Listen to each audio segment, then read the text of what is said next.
Hello everyone, welcome to the channel, and my latest find here, which is incredible that I would even find something like this in a residential neighborhood. This was not found at in front of a bar or a restaurant, but actually at a curb at somebody's house around the corner. So it did come with all the title cards. There's 100 CDs that are loaded in there. The machine works. There was an issue, an error 73 with the, it wouldn't play, when I first got it wouldn't play at all. So I had to do some research there, and basically all I did was move the CD tray by hand up and down. It was probably just seized up, maybe from not being used, or no grease or oil in there. So this machine here is from 1994. It's a solid gold NSM machine from Germany, made in Germany. It is missing the dollar bill acceptor, but the coin part of it is operational. The keypad is operational. It sounds great. I did clean it up. Didn't look this good when I first got it, but it was found at the curb. I had to rush back and get the trailer to get this thing here. It is 350 pounds, so it was no easy task getting it in the trailer and getting it off the trailer, but I'm glad I did. It sounds great. Some minor things need to be done, some maintenance. So we're going to open it up and take a look inside and see how it actually operates. And then we'll remove the CD magazines and oil and clean that mechanism up. So let's go ahead and open it up and see what's inside of it. Alright, so here's the inside of it, and there's some of the title cards there. You have the CD magazines here, and these are all loaded with CDs. And how that basically operates is the tray will move up and down and pull CDs from the left or the right side of it, and then drop it down and play it. You can see all the electronics here involved with it. We have the title card unit up here. We'll drop this down here without having it fall here.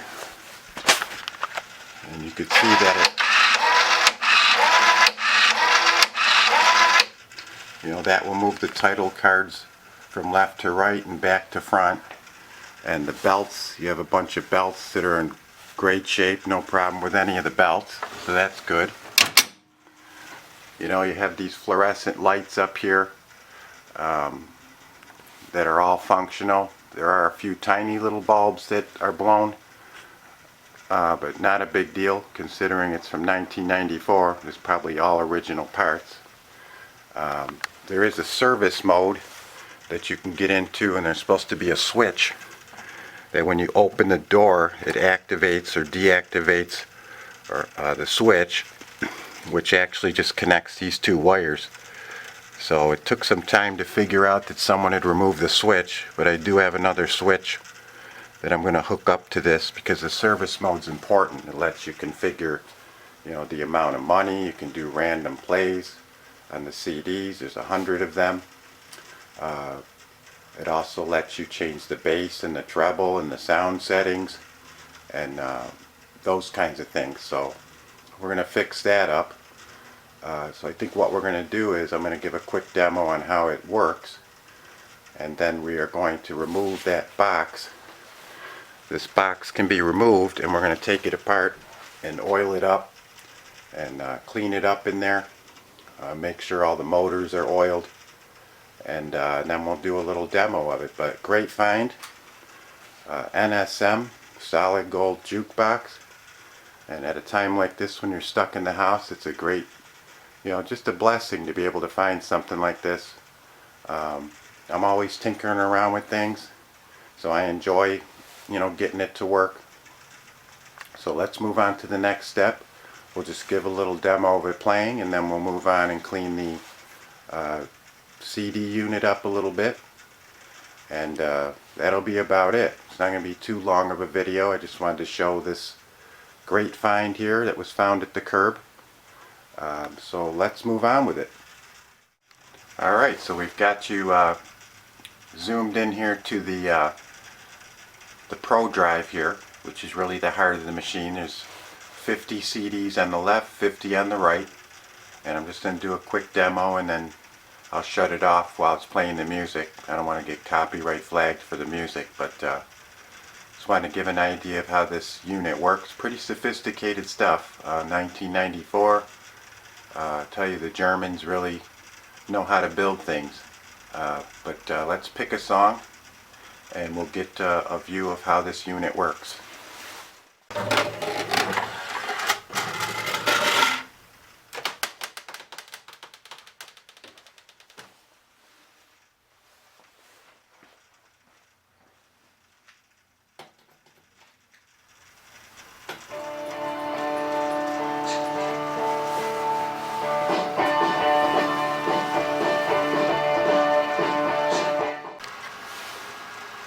And now when it's done with the CD, it returns it back to its original place. Alright, so we have our CD box here from the jukebox with the magazines, and this lifts up and down and grabs the CDs from each side, the left or the right. And what I had done is just move this up manually. I was getting an error 73, and there might have just been something seized in there. But it worked fine after that. So I'm going to go through and lubricate these poles here where it travels up and down. The motor, there is a gear inside of there which we're going to lubricate, basically do some maintenance on it because it probably hasn't been done in a long time. The belts are in great shape. It is working fine, but I figure, you know, why not open it up and finish the job and get it all lubricated up. So that's what I'm going to do now, and then we'll pop it back in the machine and we'll go from there. So here's a rear view of the CD box from the jukebox. There's an access panel that you take off there, and it makes it a lot easier to get to the belts and all the moving parts in there. So we're going to continue with the lubrication process. Alright, so just as a demo, I'm just going to show how these title cards actually work mechanically. I placed one card in there, and we're going to slide it back, and there are some buttons here also on this board to advance it. You'll see when I press them. Now the card's moving back,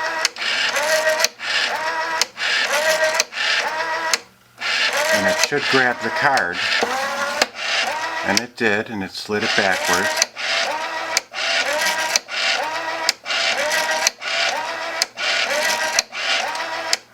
So what's happening here is, as this card moves back, the card that's the one in the farthest back will be grabbed and slid over, and it will move forward. So it's constantly rotating. Now I did have an issue where this all fell apart here, so everything was out of alignment, so I had to be sure that these tabs were lined up with the cards when they're in the stop position. So I had done that, and so the card is moving, and I already verified it moves over to the left, to the right. So I'm going to put this back cover back on and put everything back together. Most of the bulbs work here. There's only a few tiny little light bulbs that don't work, which is pretty amazing since this was built in 1994. We have all of this electronics here. There were a few wires. There is a service mode that you can put this in, and there's supposed to be a switch that's up here. This plate would come in contact with the switch, and that's missing. But I do have the wires for it here, so I did notice that someone had removed the switch. But I have another switch that I'm going to solder onto there, so that'll be fine. We have the power supply there. Alright, so we have our pan of ice set up and our soldering iron. I'm basically going to just put a switch on here for my collection of switches so we can put it into service mode. Someone had removed the switch, and I had figured out that they had just connected the two wires together. So in order to get it in service mode, you'd have to remove the wires and then put the wires back together, and that's just not the way we want to do it. So I think what I'm going to do is, there's a hole in the back here, and there's an access panel in the back. I think I'm going to mount the switch there so I can open it from the back and just hit the switch. So I have the switch mounted here. The switch is all mounted here in this pan of ice. The iron's ready. I'm just going to solder these two connections, and then I don't know, maybe I'll just use some hot glue to just glue it just below this, below here, so I can open the back and have easy access to the switch. So I'm going to go ahead and do that now. It'll only take a few minutes.